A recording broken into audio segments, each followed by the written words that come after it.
Hello guys, so manglaktod kami diri sa may barere. Barerehan. Damo di barere. Are amon manglaktod kami diri. Te, are amon nga ano. Pupod namon si kagawad na nagtagkaina. Ay charot, nagagawad. Ay ay ay. Kapitan akong congressman gali hindi kagawad, dapat congressman. Kay kung mga kagawad piso-piso lang kung makita ang mga barere nga daga mga guys, matapik na sa inyo mga largo. Kibot ka lang. Barere kanami isang view guys May baka to. Dalo naman na puli karon sa ratagan. Kaya wala kami baka. Baka katayin na lang namin yan.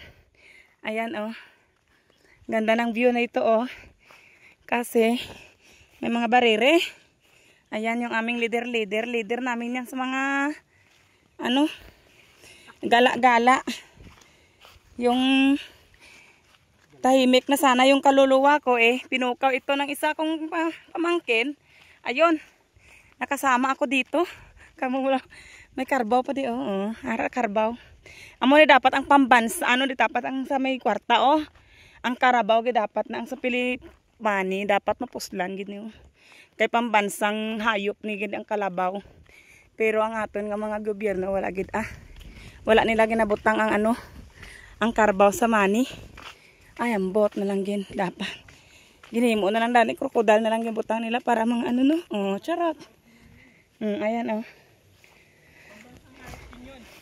Pang Crocodile. Oo nga, pero mas maganda yung kalabaw kasi. Nakakatulong yan. Yun ang number 1. Yan, tama. So, yan. Yan ang kinaiba ng kalabaw at saka crocodile. Ang kalabaw kasi, yun ang ginagamit ng magsasaka para makakain tayo ng mga rice at ibang pagkain kasi sila yung nagtutulong sa atin sa mga kalupaan. Yung mga crocodile, nagpapaabot lang sila ng pagkain nila. Kung baga, galing gobyerno, kainin lang nila. Ganun lang mga buhaya. Uy, charot. Oo. Yan ang matutulong ng crocodile, nalubugin tayo na sa kahirapan. Pero ang kalabaw, aangatin niya tayo sa kayamanan. Charot lang. Sa kahirapan ba? Para yumaman. Pero wala Hirap pa rin yung mga magsasaka. Kaya dito pa lang kami. Hanggang dito pa lang kami. Magsasaka pa rin kami. Pero yung crocodile, naririnig nyo yan?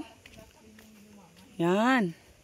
Ganyan ang pinagkaiba ng crocodile at kalabaw. Diba gumala lang kami pero napag-alaman nyo pa yung mga kung ano ang pinagkaiba ng kalabaw at crocodile. Diba?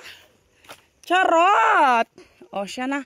Bye-bye. Sana may nalaman kayong kaalaman kung ano ang pinagkaiba ni kalabaw at ni crocodile. Hi! Bye-bye! Charot!